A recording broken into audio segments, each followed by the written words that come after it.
हे आमचे आजोबा आहेत, तात्या. आज आपण यांच्या पॉडकास्ट घेणार आहेत. तुम्हाला काही प्रश्न विचारणार, तुम्ही सांगायचे त्यात. जेवण मी काय बोलतोय, आपलं तुमचं वय किती आहे? 77 आहे. 77 म्हणजे 77. एवढं वयात सुद्धा तुम्ही तुमची हेल्थ एवढी ताकद आहे, ह्याच्या पाठचं कारण काय आहे? ह्याच्या पाठचं कारण माझी म्हातारी माझ्या पोटापानाला लय सांभाळती, म्हणून माझी बावडी चांगली आहे. बावडी नाही. म्हणजे गावाला तुम्हाला मजा येते का मुंबईला राहू वाटतं? मला गावाकडे राहू वाटतंय. मुंबईला का नाही राहू वाटत? मुंबईला मला मग माझा परिवार आहे, पण मला मुंबईला राहू वाटत नाही. माझी खेडेगावची हवा मला मानते. अच्छा, तुम्ही काम काय करत होता? मी मिलिटरीत होतो. पहिला मिलिटरीत? हां. कुठं सर्व्हिस केली तुम्ही? पुरा इंडिया बघितला, खाली गोवा बघितला नाही. हां. तुमचं खाण्याचं म्हणजे डाएट काय आहे? म्हणजे काय रोजचं खाण्यात काय काय आहे? म्हणजे खाण्याने म्हणजे शरीराला काय चांगलं? शरीराला दूध, चपाती, फळ फ्रूट. हां. सर्व्हिसला कधी लागला? सर्व्हिसला 77 साली. 77 साली.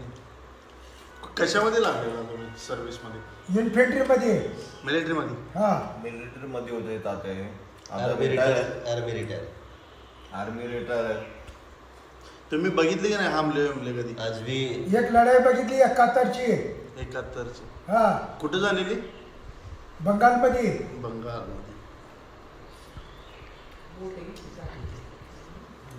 आता तुम्ही काय खाता ते जरा दाखवा. म्हणजे काय रोजचं डाएट आहे तात्याचं? दही, छास, चपाती बरोबर. आज यांचं 77 वय आहे, असून सुद्धा यांची केस नाही गळत, काय नाही.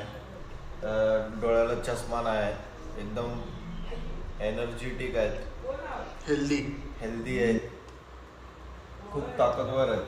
सगळ्यांना तुमचं पूर्ण नाव सांगा. माझं नाव वसंत सोपान कांबळे.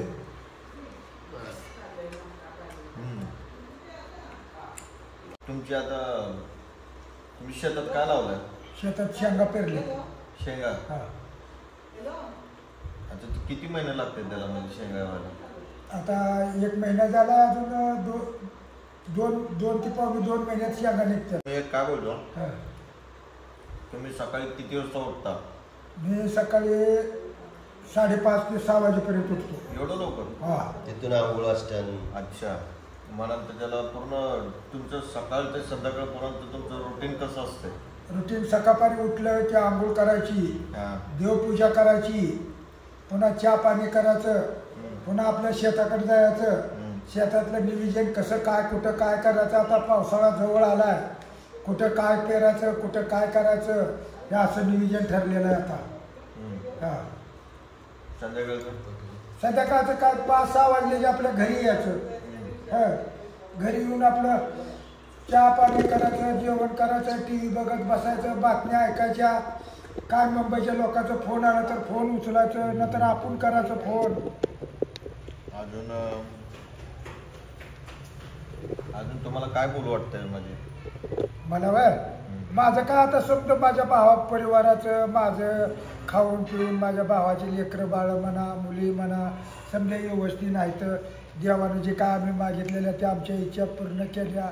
अजून काय देवानं द्यावं आम्हाला. जर जेवणात तुम्हाला आवडतं काय सगळ्यात जास्त? घरचं जेवण. मी काय आता मटण तर खात नाही, दारू पित नाही, चपाती, आमटी, दही, दूध. अच्छा, माळ कशाची जरा सांगा जरा. पांडुरंगाची माळ आहे. म्हणजे पंढरपूरला जाऊन घातलेली माळ? हां. म्हणजे ते माळेचं काय महत्व काय? माळाचं महत्व म्हणजे ही माळ पांडुरंगाची, ती कुणीकडे इसणीकडे जाऊ देत नाही, मटण खाऊ देत नाही, बाकीचं इतर लोकांचं कोणाचं वाईट चितत नाही.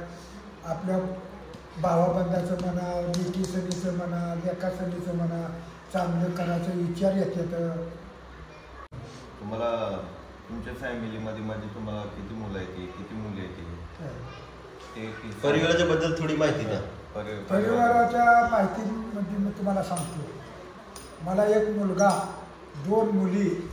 आता माझ्या मुलाला 1 मुलगा, माझ्या मुलीला 2 मुलं, 1 मुलगी आणि एका मुलीला 3 मुली.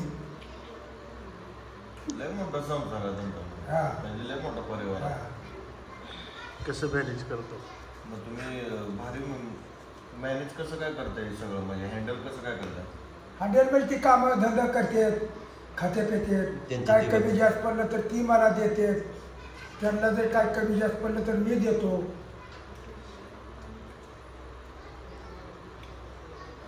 तात्या, एक लाचचं विचारू.